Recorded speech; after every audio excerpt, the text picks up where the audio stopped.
नमस्कार दर्शकों, आज हम आपको सुनाने जा रहे हैं एक ऐसी रहस्यमयी और मनोरम कथा जो कम ही लोगों ने सुनी होगी।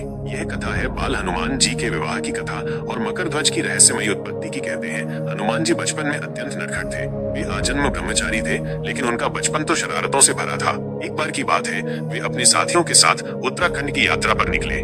रास्ते में उन्हें एक अद्भुत संगीतशाला दिखाई दी। वह थी चित्ररथ गंधर्व की संगीतशाला।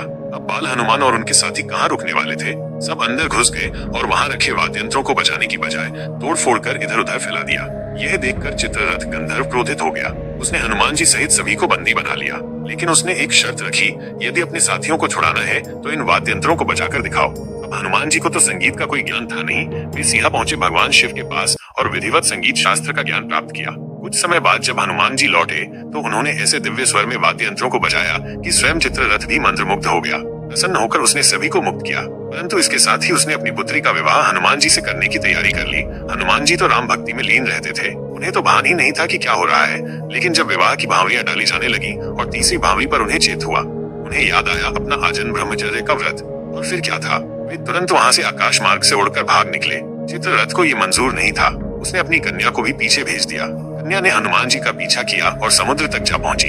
हनुमान जी समुद्र किनारे प्यास से व्याकुल होकर अंजलि में जल पीने लगे। तभी एक छोटी सी मछली उनके हाथों में आ गई। हनुमान जी ने पूछा, तुम कौन हो?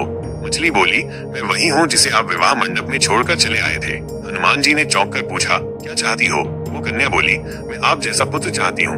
हनुमान जी थोड़े विचार में पड़े, फिर बोले, तुम इस मछली रूप में यहीं समुद्र में निवास करो। समय आने पर तुम्हारी इच्छा पूर्ण होगी। समय बीतता गया।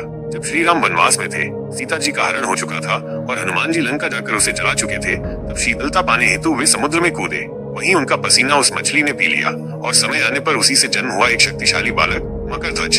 यह बालक पाताल लोक का प्रहरी बना और अहिरावण महिरावण का रक्षक कहलाया। जी हाँ, यही मकर ध्वज हनुमान जी का पुत्र कहलाया। बिना विवाह के उत्पन्न हुआ एक शक्ति का चमत्कार। तो कैसी लगी आपको यह अद्भुत कथा?